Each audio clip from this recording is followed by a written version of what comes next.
pour tout le monde. Ça tourne aussi ici. Clap. Studio Impro, c'est un spectacle d'improvisation théâtrale. Laissez-moi vous raconter l'histoire d'un réalisateur maudit. On s'inspire du cinéma. Du cinéma. Cinéma, hein.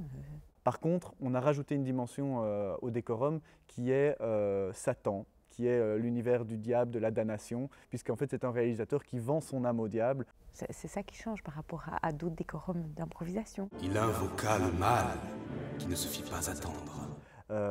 Et qui a donc ce pouvoir magique de pouvoir faire tous les styles de films qu'il veut en une seule soirée avec 4 comédiens. Ainsi que la boîte de Pandore. La boîte de Pandore, c'est les thèmes du public. Puisque le public écrit les titres sur des papiers, et nous, on va devoir jouer ces titres, quels qu'ils soient. Dans le sens où parfois, on a des titres assez originaux. Mesdames et messieurs, ma comédie romantique portera le titre Les 6 reines, les 6 le chiffre, hein, les 6 reines du port. Port avec un C, joli mot.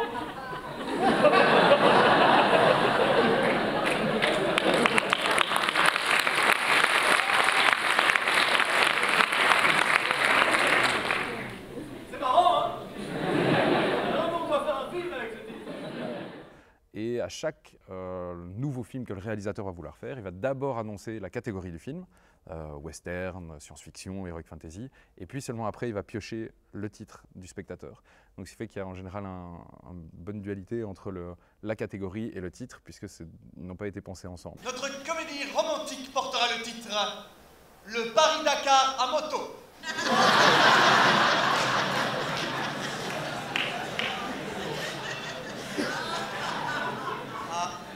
L'amour, ça se passe partout. On avait pensé à un concept, et au final, le jour où il fallait le remettre à l'os à moelle, je pense que je ne me trompe pas en disant ça, Vincent, la nuit, a eu une espèce d'illumination. Il y a eu un truc qui est arrivé. Et c'est comme ça que quand l'atmosphère me séduit, quand je suis, par coup de flash, c'est comme ça que je crée, je ne peux pas l'expliquer autrement. C'est vraiment baigné dans la musique, mais quand je suis tombé sur Carmina Burana, vraiment tout s'est goupillé, toutes les idées que j'avais eues tout d'un coup se sont emboîtées pour faire le début.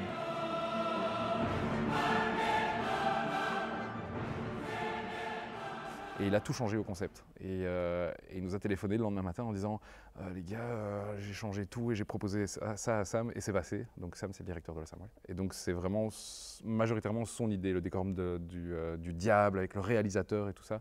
C'est des petits trucs qu'il a trouvés pour agencer toutes les idées qu'on avait eues avec Alban, François et Kate à cette époque-là.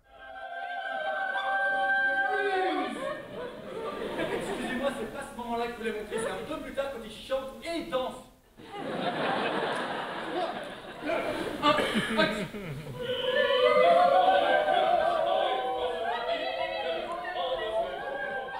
La recette de Studio Impro, je crois que c'est surtout le fait qu'on a une bande de potes, même si on est comédien, que c'est un spectacle professionnel et qu'on en parle beaucoup comme ça. On s'amuse énormément sur scène, on prend énormément de plaisir et je pense que c'est ça que le public ressent. Enfin, il faut quand même se rendre compte qu'en fait, il y a des comédiens qui se connaissent depuis qu'ils sont tout petits.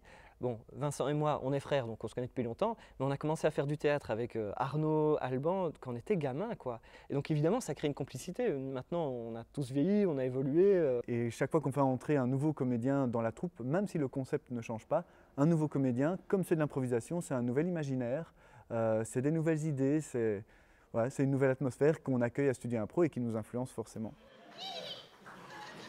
Pourquoi c'est toujours moi qui ai le poney? Mon premier souvenir, c'était en fait à la générale publique, comme on appelle ça, c'est-à-dire qu'on a fait une répétition, enfin un faux spectacle avant la première, devant des gens qu'on avait invités. Donc là, en fait, moi, je crois que j'étais beaucoup plus stressé qu'à la première, parce qu'après, ils allaient nous faire des retours, parce que c'était pour ça qu'ils étaient là, on les a fait venir pour qu'ils nous disent, tiens, est-ce que vous allez vous casser la gueule? Et puis ça s'est bien passé, on a eu des retours très chouettes, et finalement, on n'a quasi rien changé avant la première, quoi. Alors les tout premiers sur scène, c'était Arnaud Van Parijs, François Doms, mon frère, Alban Skeuten, Kate Brancard, qui n'est plus dans Studio Impro maintenant. Vincent, réalisateur. et puis il y a eu Mathilde Rowe qui nous a rejoint très vite. Et je pense qu'on était très stressés. Et je pense que c'était aussi nos péchés de jeunesse et nos premières armes de Studio Impro. Donc avec du recul, je ne suis pas sûr que c'était le meilleur Studio Impro qu'on ait fait. Mais en tout cas, je sais qu'on était tout excités, qu'il y avait cette adrénaline qui était présente. Alors, les débuts de Studio Impro, ça a été super frustrant pour moi parce que comme j'avais créé le spectacle tout seul dans mon salon, j'étais le seul à pouvoir être le réalisateur puisque j'étais le seul à avoir inventé le canevas de Studio Impro. Mais du coup, je me suis rendu compte que j'avais créé un canevas dans lequel je mourais d'envie de jouer, mais je ne pouvais pas puisque je m'étais coincé dans le rôle du réalisateur. Et c'est comme ça que très vite, j'ai appelé un ami, Kevin Ekobek, qui s'est formé mais très rapidement. En un mois, il a été formé à la réalisation et il a pris ma place de façon alternée. Là, donc film d'auteur, tout le monde voit ce que c'est. Un peu comme David Lynch, un film pour lui, que lui comprend. Ah, donc si ce soir vous comprenez mon film, ne prenez pas la route, ça va? Il y a un côté très ingrat dans le rôle du réalisateur, parce qu'en fait, il bosse à fond, mais le public ne le voit pas trop. Bon, alors, notre héros est américain. C'est pour ça qu'il va enquêter en Russie pour une bombe qui est déposée à Genève. Il va sans doute s'en rendre compte à un moment. Il va devoir se déplacer très vite. Voilà. Et en plus de ça, ce qui est très ingrat aussi, c'est qu'il est tout seul, alors qu'on voit les 4 improvisateurs qui s'amusent sur scène à 4. Et donc, moi, je sais quand je suis réalisateur, je suis un peu frustré parce que j'ai envie de monter sur scène et de jouer avec mes potes. Mais à la place de ça, non, je dois gérer le spectacle. Ouais, c'est un rôle indispensable. C'est un maître de cérémonie, c'est un monsieur loyal, donc il détourne, il fait le show entre les improvisations aussi. Et il est vraiment le lien entre le public et les comédiens. Vincent aimerait qu'à un moment donné, une fille le fasse. Et donc, il me l'a déjà proposé, puis ça s'est pas mis. J'ai proposé à absolument toutes les comédiennes qui jouent dans Studio Impro d'être une réalisatrice et j'ai essuyé un refus catégorique à chaque fois. Oui, je le ferai, ça va. J'ai toujours dit non, et puis oui, d'accord, je vais le faire. Vincent, si tu regardes, je vais le faire. C'est pas moi qui ai la balle. Mais putain, on a qu'une balle, hein! Elle dans ta poche. Oh!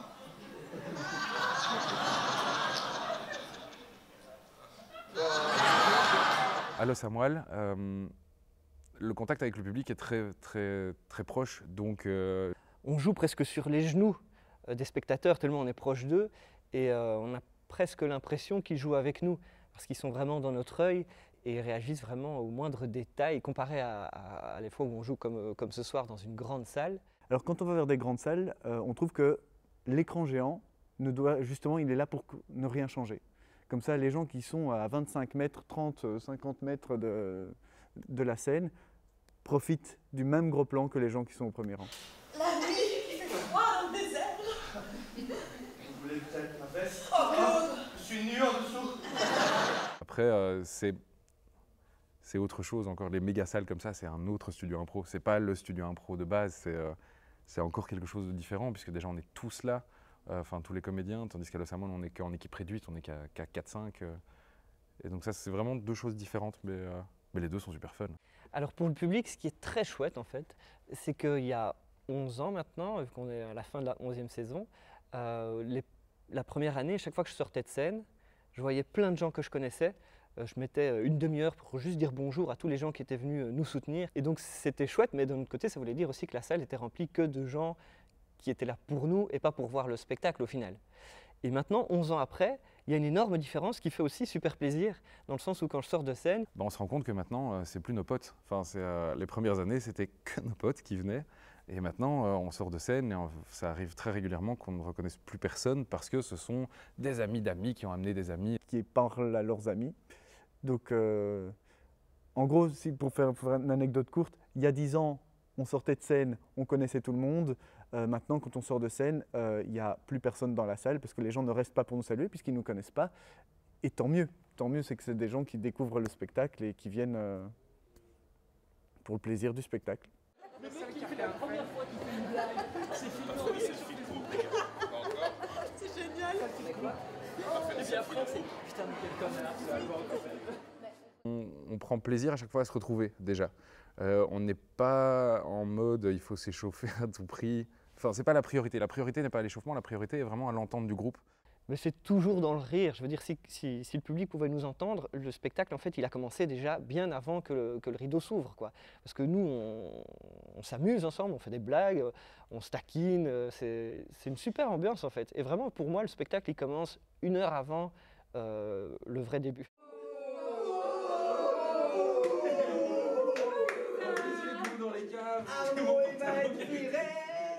Je m'occupe pas de moi, je me soucie du groupe. Je pense pas à moi en fait, je pense à l'équipe, au spectacle. Et donc ça me permet pas d'être concentrée sur « Oh mon Dieu, qu'est-ce que je vais faire ?» J'en sais rien de toute façon. Alors avant le spectacle de Studio Impro, c'est moi qui stresse, moi qui dois rentrer dans ce rôle de chef, qui tout d'un coup doit un peu recadrer, les encourager à se concentrer.